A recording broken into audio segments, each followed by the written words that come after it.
Jerry Springer, great to meet you. Nice to meet you. You know the rules, 5 minutes, 5 minutes only. Yes. The time starts now. So tell me, Jerry, you were born in London. Do you feel totally American, or do you still have some loyalty to Britain? Well, I'm totally American, but I still feel a loyalty to England, a love of England. The truth is, England saved my family's life. We got out literally 2 weeks before Hitler went into Poland to start World War II, and England accepted, my parents as refugees. So, I owe England my life. And, yeah, I'm back there several times a year. I love it. But you're a proud American.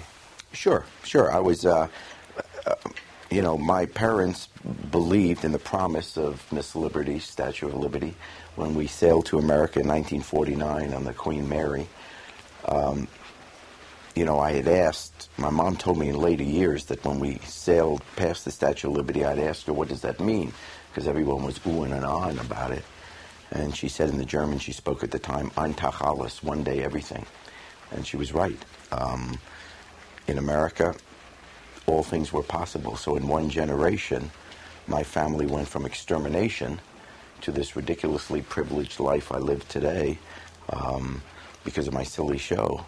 So, yeah, America works. And let me ask you, talking about American working, are you a fan of Barack Obama? Do you think that will make America work better?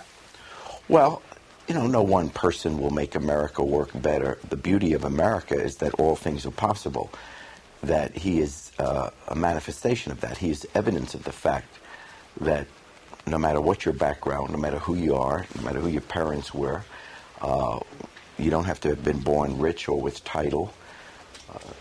Anyone can grow up to be president. And now we've shown the world that is, in fact, the case. Are you surprised that Barack Obama got elected president? Well, if you would have asked me 10 years ago, I would have said that doesn't seem like it's really going to happen anytime soon.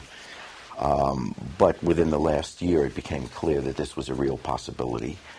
And the vote, this week was just amazing. Are you disappointed not to see Sarah Palin in government? Well, I'm not one of those who really beats up on her. I disagree with her views, and so I wouldn't have voted for her. I didn't vote for her. But I don't, I believe she's smart, and she's not yet knowledgeable enough to have been a leader of a free world. But in 4 years, she's going to be a formidable candidate, so I don't take her lightly. But once again, she's a success story. That's the idea. Here in America, you have someone with her background in the same election as someone with Barack Obama's background.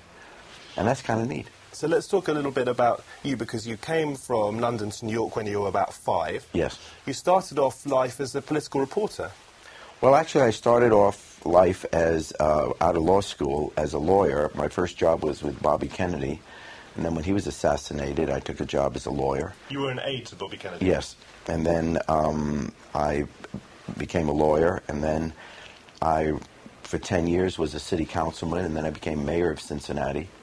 So I didn't go into journalism until after my 10 years as a councilman and mayor, and then I became a news anchor and a commentator, and I did that for 10 years, and then, of course, I got my talk show. And you started off, though, quite political, your talk show. In the first couple of years, but then we were bought by Universal, and they said they want a show about outrageousness, so we're only allowed to do outrageous subjects on our show. And how proud are you of the Jerry Springer Show? Do you think that was a great thing for America, or do you think there were any difficulties with it? No, obviously I'm proud. It's been on for 18 years, and it's become iconic, and what I really think is important in a free society, that a free media reflects the entire society. And American television for years was just upper middle class white. That if you were African American, you had to be on a side network. If you, even if you did the news, you could be a person of color, but you had to speak like an upper class white person. And so we probably were the first show to show that there are people that aren't all rich, and they don't all, have privilege, and so that's kind of neat. I like that, yeah. Does anything shock you on television that you see these days? I don't think you can be a grown-up in today's world and honestly say you're shocked by anything. So, no, the answer is no. I read the newspapers, so how could I be shocked by anything? What's a good night out for Jerry Springer these days? A night out with my family, a good restaurant, maybe going to a good movie or the Jerry opera. Springer, the time stops now. Great to meet you. Thanks. Nice meeting you.